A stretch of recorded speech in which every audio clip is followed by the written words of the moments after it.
সুপ্রিয় শিক্ষার্থী, সবাইকে অনলাইন ক্লাসে স্বাগত জানাচ্ছি। তো আমাদের নিয়মিত যে অনলাইন ক্লাস, সেই ক্লাসের ধারাবাহিকতায় আমি তোমাদের সাথে আছি মোহাম্মদ মেহেদি আলম, প্রভাষক রসায়ন, রাজবাড়ী সরকারি কলেজ, রাজবাড়ী। আমরা গত ক্লাসে রসায়নের দ্বিতীয় পত্রের প্রথম অধ্যায় অর্থাৎ পরিবেশ রসায়ন থেকে আমরা আলোচনা করছিলাম। গত ক্লাসে আমাদের টপিক ছিল যে গ্যাসের গতীয় সমীকরণ ব্যবহার করে আমরা কীভাবে বয়েলের সূত্র, চার্লসের সূত্র, তারপর গ্যাসের গতিতত্ত্বের সমীকরণ, আরএমএস বেগ, এগুলো আমরা কীভাবে নির্ণয় করতে পারি সেটা আমরা শিখছিলাম। তো আজকে আমরা পরবর্তী যে অংশগুলো আছে সেগুলো আমরা শিখব। আজকে আমরা আরএমএস বেগটা শিখব এবং আরএমএস বেগ এবং গ্যাসের গতি সমীকরণের যে গাণিতিক সমস্যা আছে সেগুলো আমরা আজকে দেখব। তাহলে আজকে আমরা শিখব হলো আরএমএস বেগ কীভাবে নির্ণয় করা যায়।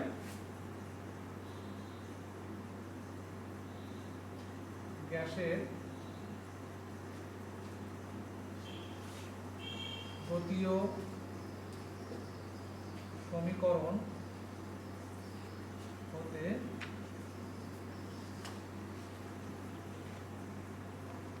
আরএমএস বেগ নির্ণয়।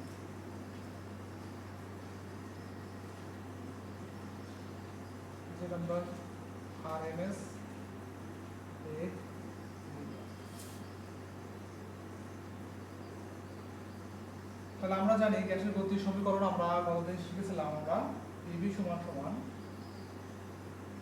1/3 mn c স্কয়ার। এখানে আমরা দেখেছি যে এখানে m হচ্ছে হলো অণুর ভর, n হচ্ছে হলো অণুর সংখ্যা, c হচ্ছে হলো অণুর বেগ বা গতিবেগ। p সমান সমান আমরা জানি এখানে চাপ, v সমান সমান হচ্ছে হলো আয়তন। এই হচ্ছে হলো আমাদের গ্যাসের গতীয় সমীকরণ। এই গতীয় সমীকরণ থেকে আমরা আরএমএস বেগ আমরা নির্ণয় করব। খেয়াল করো যে এখানে আরএমএস বেগটা কিভাবে নির্ণয় করতে হবে। তাহলে আমরা এখানে c স্কয়ার সমান সমান লিখতে পারি 3pv/n লিখতে পারি। এখন খেয়াল করো যে যেহেতু n সংখ্যক অণুর একটি অণুর ভর যদি হয় m হয়, তাহলে n সংখ্যক অণুর ভর হবে ছিল mn।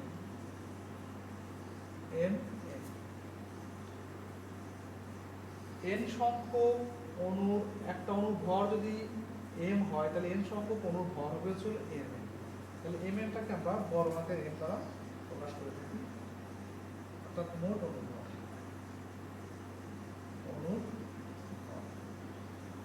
এখন যদি 1 মোলের ক্ষেত্রে হয় তাহলে পরে এই মোট ভরটাই হবে হলো আণবিক ভরের সমান।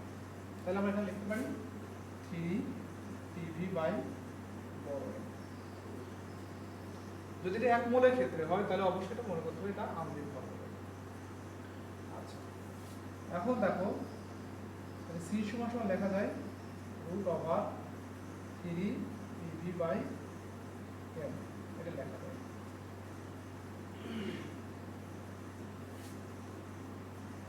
তাহলে এটা থেকে আমরা করতে পারি আবার 3pv সমান সমান RT/m, এটা করা যেতে পারে।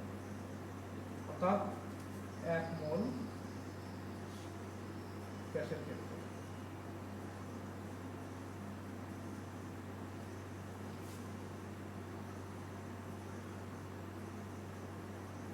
1 মোল গ্যাসের ক্ষেত্রে আমরা লিখতে পারি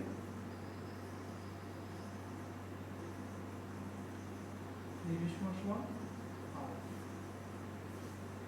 তাহলে এটা আমাদের সেই নির্দিষ্ট গ্যাসের গতি সমীকরণ থেকে আরএমএস বেগে নির্ণয়। এখানে গ্যাসের বেগ নির্ণয় করছি মানে এটা হলো আরএমএস বেগ হিসেবে ধরা হয়। তাহলে সি সমান সমান হবে হচ্ছিল √3 RT/m। এটা হচ্ছিল গ্যাসের আরএমএস বেগ। এটা আমরা করতে পারি। এখন আমরা দেখব যে আরএমএস বেগ এবং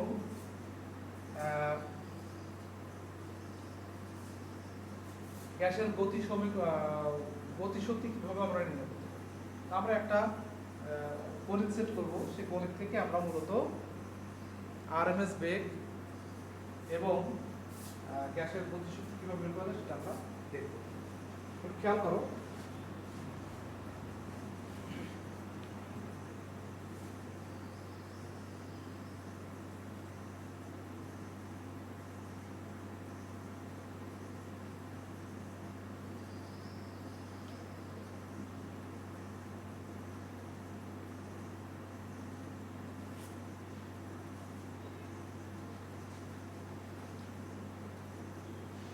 আমরা গ্যাসের গতিশক্তি কিভাবে করছিলাম। গ্যাসের গতিশক্তি বের করছিলাম হচ্ছে তার আগে আমরা গ্যাসের গতিশক্তি সম্পর্কিত আমরা যে গণিতের সমস্যা একটা উদাহরণ দেবো। একটা উদাহরণ থেকে আমরা চেষ্টা করব মানে বিভিন্ন ছোট ছোট সমস্যা এখানে কি হতে পারে, এর সাথে আরো কি মানে যোগ করলে পরে কি ধরনের সমস্যা সমাধান হবে এটা আমরা দেখতে পারবো। হ্যাঁ, তাহলে আমরা এখন দেখি 25 ডিগ্রি সেলসিয়াস তাপমাত্রায়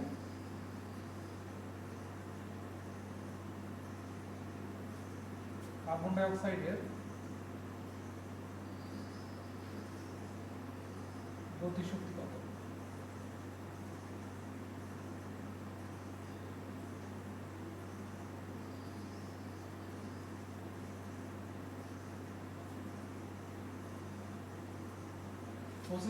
তাপমাত্রায় কার্বন ডাই অক্সাইডের গতিশক্তি হিসেব করব। এখন দেখো গতিশক্তি আমরা কিভাবে হিসেব করব। আমরা ওই যে গ্যাসের গতীয় সমীকরণ শিখছি, সেই গ্যাসের গতীয় সমীকরণ থেকে আমরা গতিশক্তিটা আমরা বের করা শিখছি কিভাবে বের করতে হয়। আমি আজকে আবার একটু দেখাচ্ছি। আমরা দেখছিলাম যে পিভি সমান সমান 1/3 mn², এটা আমরা বলছিলাম। তাহলে পিভি সমান সমান আমরা বলছিলাম যে 2/3 × 2 mn²। এখানে খেয়াল করো, এখানে আমি জাস্ট আমরা শুধু সাজাই নিলাম, অতিরিক্ত হাফ দিলাম, এখানে অতিরিক্ত 2 দিয়ে কাটাকাটি এটা চলে আসে। এখন দেখো এর একটা উদ্দেশ্য হচ্ছে হলো যে আমরা জানি যে গতিশক্তি সমান আমরা জানি হাফ ইন্টু ভর ইন্টু বেগ তার স্কয়ার। এটা আমরা গ্যাসের গতিশক্তি জানি। এখন দেখো তাহলে 2/3, তাহলে এখানে হাফ, এটা হচ্ছে হলো mn, অর্থাৎ n সংখ্যক অণুর মোট ভর কত। একটি অণুর ভর যদি হয় হলো m, তাহলে m এর সমান মান হচ্ছে হলো মোট অণুর ভর। আমরা মোট অণুর ভরকে আমরা বড় m দ্বারা প্রকাশ করি, আর সিটা হচ্ছে হলো বেগ।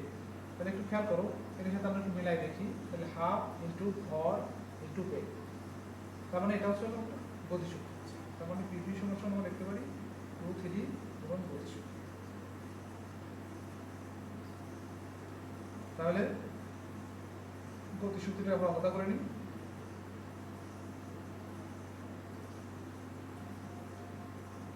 থ্রি PV/2 এটা।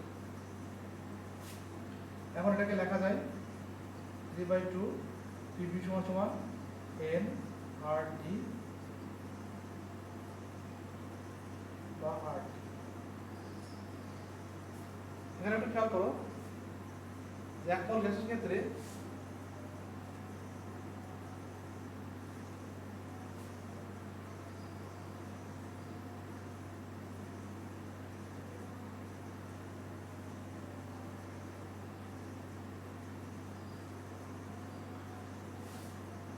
দেখো এখানে এক মোল গ্যাসের ক্ষেত্রে এটা এন এর মান যখন 1 হবে, অর্থাৎ এক মোল এর ক্ষেত্রে, এক মোলের ক্ষেত্রে এটা লেখা যায়। তাহলে আমাদের গতিশক্তি সংখ্যা পাচ্ছে কি, গতিশক্তি সমান 3/2 RT।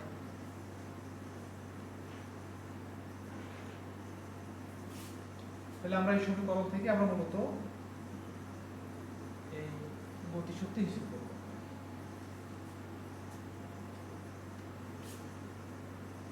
তাহলে গতিশক্তি সমান 3/2 RT। এটা এখন দেখো এখানে আমাদের টি দেওয়া আছে, তাপমাত্রা দেওয়া আছে, আর যেহেতু এখানে কোনো মোল সংখ্যা উল্লেখ করা নাই, তাহলে ধরে নিতে হবে যে এখানে আমাদের 1 মোলের কথা বলা হচ্ছে, অর্থাৎ 1 মোল হিসেব করতে হবে। এখন দেখো 3/2, এখানে আর এর মান আমরা কি বসাবো? আর এর মান আমরা জানি যে বিভিন্ন এককে আর এর মান আমাদের আছে, যেমন হলো লিটার বায়োসপে আর মান আছে, এসআই এককে আর এর মান আছে, এবং সিজিএস পদ্ধতিতে আর এর মান আছে, এমনকি ক্যালোরি বিভিন্ন এককে আমাদের আর এর মান আছে। এখন কোন এককটা আমরা ব্যবহার করব? স্বভাবতই আমরা জানি গতিশক্তির একক হচ্ছে জুল, সাধারণত আমরা জুলেই প্রকাশ করে থাকি। তো জুল যদি আপনাদের নিতে হয় তাহলে অবশ্যই আর এর মানটা এসআই এককে নিতে হবে। আর যদি মনে করি না গতিশক্তিটাকে আমরা যদি আমরা কি বলে আরকে প্রকাশ করতে চাই, তাহলে সেই ক্ষেত্রে কিন্তু আমাদের সিজিএস পদ্ধতিতে আর এর মানটা নিতে হবে। তা আমি বরাবরই তোমাদের আমি পরামর্শ দিই যে যতদূর সম্ভব তোমরা সিজিএস পদ্ধতিটাকে এড়াই চলো, কারণ সিজিএস পদ্ধতিতে ক্যালকুলেশনে একটু জটিলতার সৃষ্টি হয়।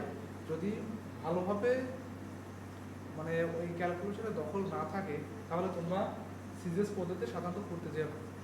সবচেয়ে ভালো হয় তোমরা এই ক্ষেত্রে এসআই একক করা, এসআই একক করলে তোমাদের মানটা ভালো হবে। তা আমি তোমাদের এসআই এককে দেখাচ্ছি তোমাদের। তো এখানে এসআই এককে আর এর মান আমরা জানি, আর সমান সমান 8.32316 এত জুল পার মোল পার কেলভিন।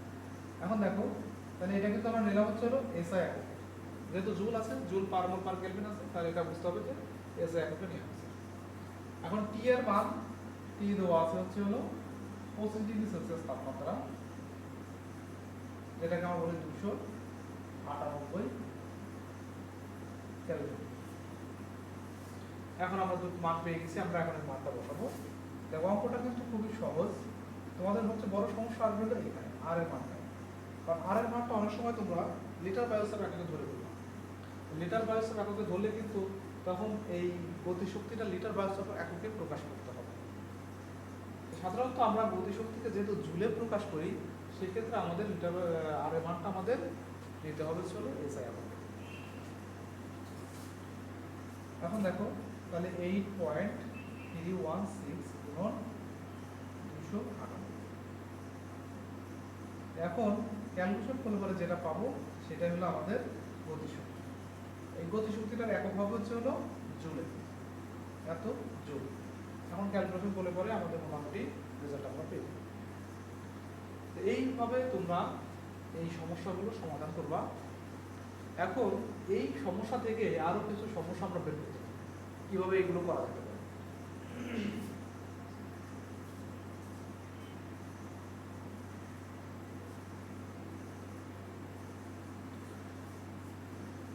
আচ্ছা খেয়াল করো,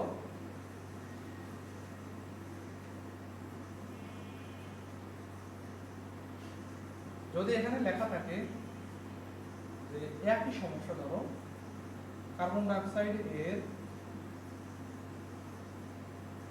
গড় গতিশক্তি হিসেব করো, কিছুই না, আগে যা ছিল শুধু এখন গড়টা বের করে দিচ্ছে, গড়টা শুধু উল্লেখ করছে, তখন কিন্তু মানে হিসেবটা চেঞ্জ, অর্থাৎ এইটুকু তো করতেই হবে, আমাদের মোট গতিশক্তি বেরোবে। এখানে কিন্তু আমাদের মোট গতিশক্তি, হ্যাঁ যেহেতু আমরা মোট অণু নিছি তাহলে পরে আমাদের মোট গতিশক্তি। এখন আমরা একটা গ্যাসে যতটুকু 1 মোলের পরিমাণ, মোলের মধ্যে যতগুলো অণু আছে তার মোট গতিশক্তি হয়েছে আমাদের এইটুকু। এখন যদি আমরা বলি গড় গতিশক্তি, তাহলে গড় গতিশক্তি বের করতে হলে এবারে বা গড় মান বের করতে হলে কি করতে হবে? যতগুলো অণু আছে সেই অণু সংখ্যা দিয়ে ভাগ করতে হবে। তার মানে আমরা জানি 1 মোলের মধ্যে 1 মোল সমতুল্য 6.023 × 10⁻⁴ ফর 23 এতটি অণু। আমরা এটাই জানি যে 1 মোলের মধ্যে এতটি অণু থাকে। তার মানে আমরা কিন্তু এটা বের করছিল যেহেতু 1 মোল বিবেচনা করে করছি, তার মানে 1 মোল গ্যাসের মোট গতিশক্তি হলো 1। তাহলে একটি অণুর গতিশক্তি কত? বার বের করতে হলে কি করতে হবে? একটি অণুর গতিশক্তি কত? তাহলে আমরা লিখতে পারি 6.023 ফর 23 এতটি অণুর মোট গতিশক্তি সমান সমান এটা যেটা আমরা বের করছি রেজাল্ট এত জুল। অতএব একটি অণুর মোট গতিশক্তি কত? তার মানে আমাদের সামথিং যেটা রেজাল্ট পেয়েছিলাম সেটাকে আমরা এই অণুর সংখ্যা দ্বারা ভাগ করব। তাহলে এইটা হবে আসলে আমাদের, এইটা যেটা ক্যালকুলেশন করলে আমরা যেটা পাবো সেটা হলো আমাদের রেজাল্ট। তার মানে এখন যে রেজাল্ট আসবে সেটা হলো এত জুল। তার মানে প্রতিটি অণুর ক্ষেত্রে তার গতিশক্তি হবে এত জুল। এইভাবে আমরা সমস্যার সমাধান করতে পারি। এরপর দেখো এখান থেকে আরো কিছু ক্রিটিক্যাল কিছু টার্ম আমরা ব্যবহার করতে পারি।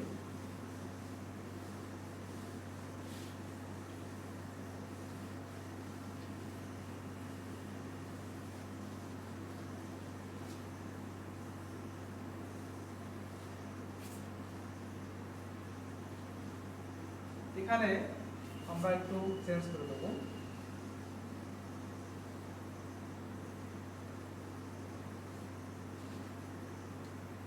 সেলসিয়াস তাপমাত্রায় 5 গ্রাম কার্বন ডাইঅক্সাইডের গতিশক্তি হিসেব করব। তার মানে এখন আমরা নির্দিষ্ট পরিমাণ বের করে দিলাম। নির্দিষ্ট পরিমাণ উল্লেখ করব। এখন নির্দিষ্ট পরিমাণ উল্লেখ করলে পরে যেহেতু আমাদের সূত্র অনুসারে ওখানে একটা এন আছে, অর্থাৎ মূল সংখ্যা বের করতে হবে। তো মূল সংখ্যা বের করতে হলে পরে আমাদের গ্রাম থেকে আমরা মূল সংখ্যা বের করতে পারি। তাহলে আমরা মানে সমীকরণটা পেয়েছিলাম কি? পিভি সমান সমান গতিশক্তি সমান সমান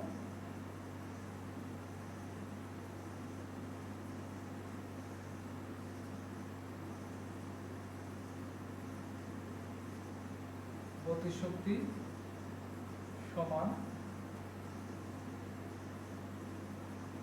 3/2 nRT।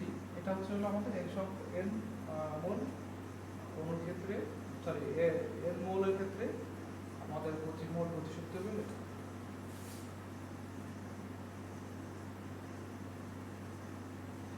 গতিশক্তি। এখন একটু খেয়াল করো যে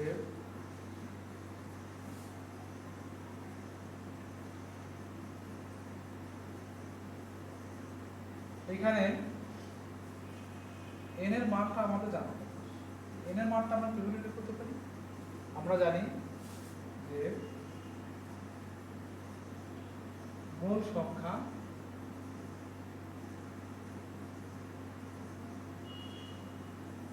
সমান ভর, অর্থাৎ অণুর ভর বাই আণবিক ভর। এটা হচ্ছিল আমাদের মোল সংখ্যা নির্ণয় করার নিয়ম। এখানে দেখো ভর দেওয়া আছে কতটুকু? 5 গ্রাম। 5 গ্রাম। আর আমাদের গ্রাম আণবিক ভর, এটা হচ্ছে আণবিক ভর, গ্রাম আণবিক ভর। গ্রাম আণবিক ভর কতটুকু? যেহেতু কার্বন ডাইঅক্সাইড, আমরা জানি কার্বন ডাইঅক্সাইডের আণবিক ভর ছিল 44। এখানে গ্রাম দেওয়ার প্রয়োজন নেই, কারণ যেহেতু এটা গ্রাম কাটাকাটি করলে পরে গ্রাম কাটাকাটি চলে যাবে। তাহলে এটা হচ্ছে আমাদের মোল সংখ্যা। এখন দেখো তাহলে আমরা এখানে আর এর মানটা কোনটা ধরবো? আমরা বলছি যে আর এর মানটা আমাদের এসআই করতে বললে সুবিধা হয়, এই জন্য আমরা এসআই টা ধরবো 8.316 জুল পার মোল পার। এখানে টি সমান সমান আমরা জানি হচ্ছিল 225 ডিগ্রি সেলসিয়াস তাপমাত্রা। 25 ডিগ্রি সেলসিয়াস তাপমাত্রা মানে 298। এখন এই মানগুলো আমরা বসাই দিই। 3 2 n এর মান হচ্ছে কত আমরা পাইছি 5/24 গুণন r এর মান কত পাইছি আমরা 8.316 আর t এর মান ছিল 298। এখন ক্যালকুলেশন করলে যেটা পাবো সেটাই হচ্ছে আমাদের মোট গতিশক্তি। আশা করি গতিশক্তি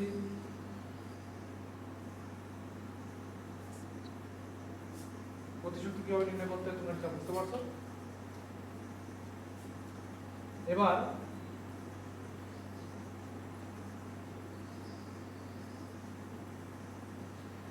একটু অ্যাড করে দিই, এখানে যদি গড় নির্ণয় করতে পারি তাহলে আমরা কিভাবে গড় গতিশক্তি নির্ণয় করব। খেয়াল করো, এখান থেকে আমরা নির্ণয় করব, যেহেতু আমরা মোট বের করতে পারছি, এখন আমরা গড় বের করব। গড় বের করতে হলে আমরা জানি যে 1 মোল সমতুল্য 6.023 10⁻23 এতটি অণু আমরা সেটা জানি। এখন খেয়াল করো, আমরা বলছি যে যেহেতু গড় বের করতে হলে পরে আমাদের নিয়মটা হচ্ছে যে মোট গতিশক্তিকে যতগুলো অণু আছে সেই অণুর সংখ্যা দ্বারা ভাগ করতে হবে, তাহলে আমাদের হলো মোট গড় গতিশক্তিটা আমরা বের করতে পারবো।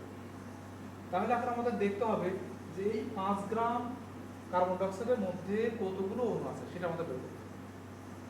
তাহলে প্রথমে আমরা একটু দেখি যে 1 মোল মানে হচ্ছে কার্বন ডাই অক্সাইডের 1 মোল মানে হচ্ছে গ্রাম আণবিক ভর। কার্বন ডাই অক্সাইডের গ্রাম আণবিক ভর সমতুল্য 1 মোল সমতুল্য হচ্ছে এত। তার মানে গ্রাম আণবিক ভর কত কার্বন ডাই অক্সাইডের 40।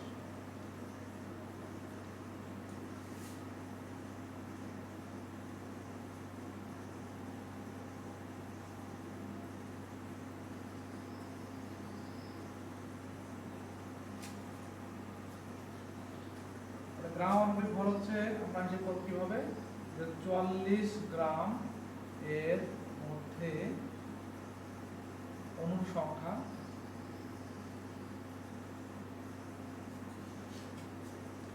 আছে হচ্ছে হলো 6.023 × 10⁻23 আটম। এটা হচ্ছে হলো 44 গ্রামের মধ্যে, 1 মোলের মধ্যে। অতএব 1 গ্রামের মধ্যে কতটুকু আছে কত, এবং আমাদের যেহেতু সাপ্লাই আছে 5 গ্রাম, তাহলে 5 গ্রামের মধ্যে কতটুকু আছে 6.023 গুণন 5 ভাগ হচ্ছে হলো 44। তো এখানে ক্যালকুলেশন করলে পরে একটা রেজাল্ট পাওয়া যাবে, অর্থাৎ একটা নির্দিষ্ট অণুর সংখ্যা পাওয়া যাবে, এতটি অণুর সংখ্যা। তাহলে দেখো, তাহলে আমরা অণুর সংখ্যা পেয়ে গেলাম, আবার মোট গতিশক্তি পেয়েছি। তাহলে পর আমাদের গড় গতিশক্তি তাহলে হিসাব করব কিভাবে, গড় গতিশক্তি হবে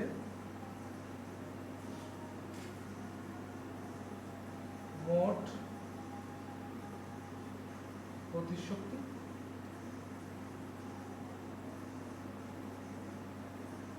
ভাগ হচ্ছে মোট অণু সংখ্যা।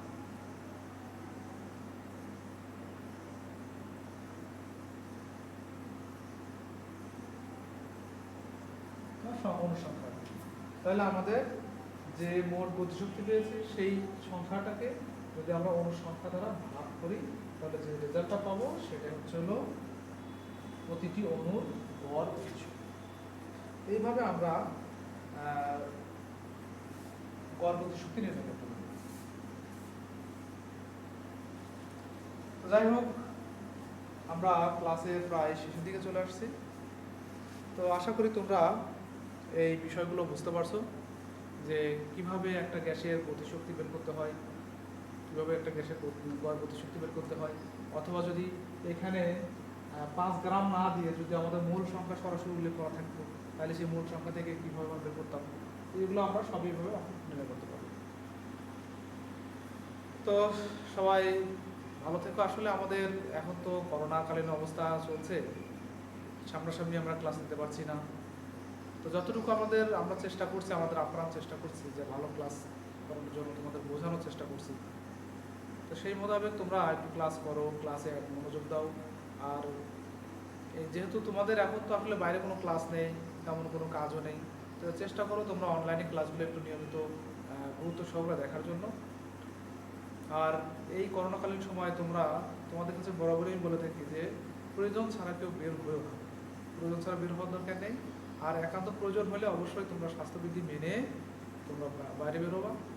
তোমরা নিজেরা সুস্থ থাকবে, তোমাদের পরিবার সুস্থ থাকবে, আমাদের সমাজ সুস্থ থাকবে, এটা আমরা প্রত্যাশা করি। যাই হোক, সবাইকে ধন্যবাদ, সবাই ভালো থাকবে।